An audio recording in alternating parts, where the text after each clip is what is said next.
Jamaicans are very torn up about the treatment of Meghan Markle by the royal family.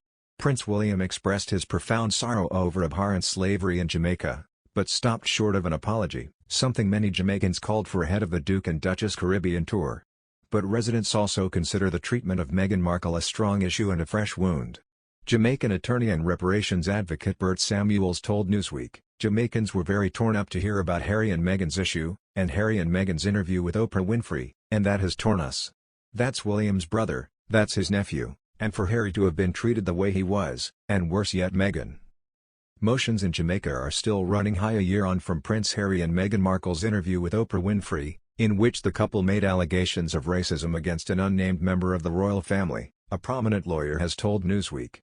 As British heir to the throne, Prince William and his wife Kate Middleton begin a visit to Jamaica on Tuesday. Local people plan a protest to demand that former colonial ruler Britain pay reparations for the hundreds of thousands of Africans brought to the islands as slaves before the practice was abolished in the 19th century.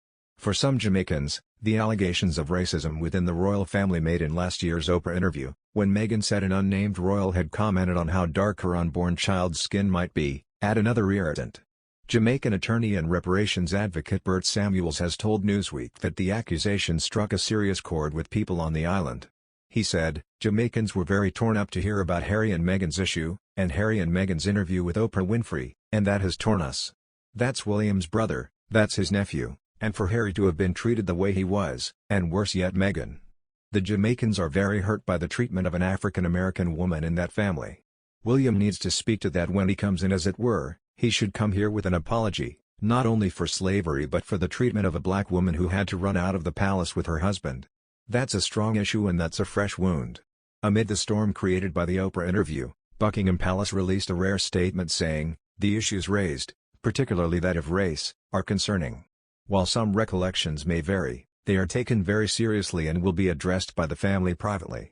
Samuels noted that displeasure with William and Kate's visit is symbolic of the legacy left by the British monarchy in Jamaica in not acknowledging or compensating Jamaicans for the role it played in the enslavement of its people.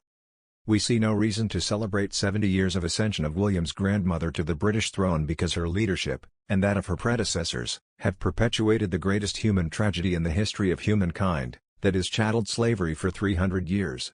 A protest to demand reparations for slavery is due to be held near the British High Commission in the capital Kingston on Tuesday, as William and Kate begin their three-day visit marking Queen Elizabeth II's Platinum Jubilee year. Hundreds of thousands of Africans were shipped to Jamaica to work on sugarcane plantations under British rule.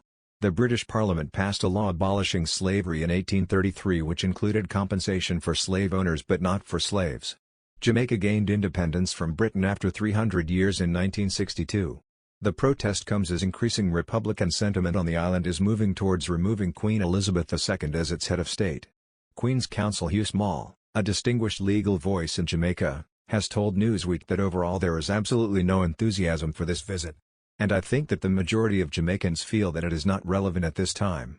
A lot of this has come into focus and we recognize as Queen Elizabeth is in her 90s, that her health has been uncertain as is the case with most people who get to their 90s, and the prospects of any of her heirs or successors being head of state of Jamaica is not something that the Jamaican people would regard with any enthusiasm at all.